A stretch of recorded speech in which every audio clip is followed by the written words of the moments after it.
America అణుయుద్ధానికి సిద్ధమవుతోందా అంటే yes నిజమే అనేటువంటి సమాధానాలు వినిపిస్తున్నాయి. కారణం ఏంటంటే గత వారం రోజుల్లో ఒక సీక్రెట్ ప్లేస్లో, అమెరికాకు సంబంధించి ఇది చాలా సీక్రెట్ ప్లేస్ ఇది. ఈ ప్లేస్ని ఏరియా 52 అంటారు. నెవేడా ఆ ప్రాంతంలో ఉంటుంది. అక్కడ గత వారం రోజుల్లో 100 సార్లు భూమి కంపించింది అనేటువంటి నివేదికలు వస్తున్నాయి. ఇది యుఎస్ జియోలాజికల్ సర్వే నివేదికలు చెప్తున్నటువంటి, ఏదో గాలి వార్త కాదు, జియోలాజికల్ సర్వే చెప్తున్నటువంటి నివేదిక. గత వారం రోజుల్లో 100 సార్లకు పైగా ఆ ప్రాంతంలో, ఆ పరిసర ప్రాంతాల్లో భూమి కంపించింది. అండ్ లాస్ట్ 24 అవర్స్లో, అంటే ఆదివారం మధ్యాహ్నం నుంచి, అమెరికా కాలమానం ప్రకారం ఆదివారం మధ్యాహ్నం నుంచి సోమవారం వరకు కూడా 16 సార్లు భూమి కంపించింది ఆ ప్రాంతంలో. నెవెడా, అలాగే ఏరియా 52 అంటారు, దానికి మరో పేరు కూడా ఉంది. టొనోపా టెస్ట్ రేంజ్ అంటారు, నిక్ నేమ్ వచ్చి ఏరియా 52 అంటారు. అక్కడ బయట చాలా స్పష్టంగా photography is prohibited in this area అని చెప్పి ఒక బోర్డు కూడా ఉంటుంది. చాలా సీక్రెట్ ఏరియా, ఆ పరిసర ప్రాంతాల్లోకి ఎవరు వెళ్ళరు, చాలా స్ట్రిక్ట్లీ ప్రోహిబిటెడ్ ఏరియా అది. ఆ ప్రాంతంలో అణు పరీక్షలు అమెరికా చాలా సీక్రెట్గా చేసింది, బయట ప్రపంచానికి తెలియకుండా చాలా సీక్రెట్గా అణు పరీక్షలు చేసింది అని చెప్పి వార్తలు వినిపిస్తున్నాయి. సాధ్యం, ఎస్, ఇది కరెక్ట్ అయ్యేటువంటి అవకాశాలు కూడా చాలా ఎక్కువగానే ఉన్నాయి. ఎందుకంటే ఈ యుద్ధం ఏది మొదలు కాక ముందు ఒక నెల 15 రోజుల కిందట కూడా డొనాల్డ్ ట్రంప్ పబ్లిక్గానే చెప్పాడు, న్యూక్లియర్ టెస్టులు కండక్ట్ చేయండి అని చెప్పి ఆదేశాలు ఇచ్చాడు. కానీ చేయలేదు, మళ్ళీ ఎందుకునో అవి ఆగాయి.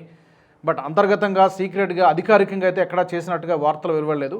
కానీ తాజాగా వచ్చినటువంటి ఈ భూ ప్రకంపనను చూస్తే మాత్రం ఎస్, నిజంగా అమెరికా అణు పరీక్షలు చేసిందేమో అనిపిస్తోంది. డొనాల్డ్ ట్రంప్ తన తిక్కకు ఒక లెక్క ఉండదు అంటారు. మరి ఆ రెడ్ లైన్ దాటేస్తారా? దాటినా దాటచ్చు. First time America nuclear test ఎప్పుడు చేసిందంటే 1945లో చేసింది. జూలై 16వ తారీఖున న్యూ మెక్సికో ప్రాంతంలో చేసింది ఫస్ట్ టైం, 1945. తర్వాత లాస్ట్ టైం ఎప్పుడు చేసిందంటే సెప్టెంబర్ 23 చేసింది, 1992, 1992 సంవత్సరంలో లాస్ట్ టైం చేసింది. ఆ తర్వాత అణు పరీక్షలు చేయకూడదని తనకు తానుగా నిషేధాన్ని విధించుకుంది. ఎందుకంటే దానివల్ల 45 నుంచి 92 మధ్యలో సుమారుగా 1000కి పైగా న్యూక్లియర్ టెస్టులు అణు పరీక్షలు చేసింది అమెరికా. తర్వాత అంతర్జాతీయంగా వస్తున్నటువంటి ఒత్తిడి కావచ్చు, సొంత దేశంలో ఉన్నటువంటి కొన్ని పొలిటికల్ ప్రెజర్స్ వల్ల కావచ్చు, తనకు తానుగానే కొన్ని సంవత్సరాల పాటు అణు పరీక్షలు చేయకూడదని చెప్పి నిర్ణయం తీసుకుంది. అప్పటి నుంచి ఇప్పటి వరకు కూడా అమెరికా అణు పరీక్షలు అధికారికంగా చేయలేదు. సీక్రెట్గా బయట ప్రపంచానికి తెలియకుండా ఏమైనా చేసిందేమో తెలియదు. బట్ రీసెంట్గా మరొకసారి ఆ వార్త చక్కలు కొడుతుంది. కారణం ఏంటంటే చాలా భీకరమైనటువంటి యుద్ధం జరుగుతోంది. ఇరాన్కి ఇజ్రాయిల్ అండ్ అమెరికా రెండు సంయుక్తంగా కోఆర్డినేటెడ్ అటాక్స్ చేస్తున్నాయి. ఎక్కడ ఇరాన్ కూడా తగ్గడం లేదు.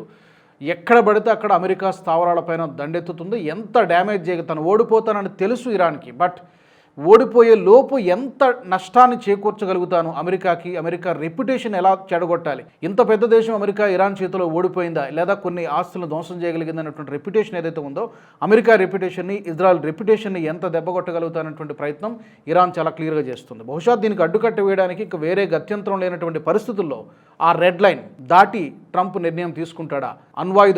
అణుయుద్ధం జరుగుతుందా అంటే ఎస్, జరిగినా ఆశ్చర్యపోవాల్సినటువంటి అవసరం లేదు. ఎందుకంటే ట్రంప్ వైఖరి వెరీ అన్ప్రెడిక్టబుల్. ఎప్పుడు ఎలాంటి నిర్ణయాలు తీసుకుంటాడో ఒక్కోసారి అతనే సొంత పార్టీ సభ్యులే ఊహించలేనటువంటి పరిస్థితి వస్తుంది.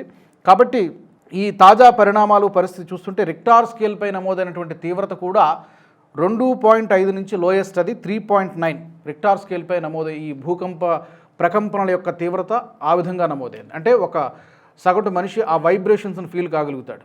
కాబట్టి అమెరికా అణుదాడులు చేస్తే గనక ప్రపంచం డెఫినెట్గా మరో ప్రపంచ యుద్ధం జరిగినా కూడా ఆశ్చర్యపోవాల్సినటువంటి అవసరం లేదు. బట్ ఇది చర్చించాల్సినటువంటి విషయం.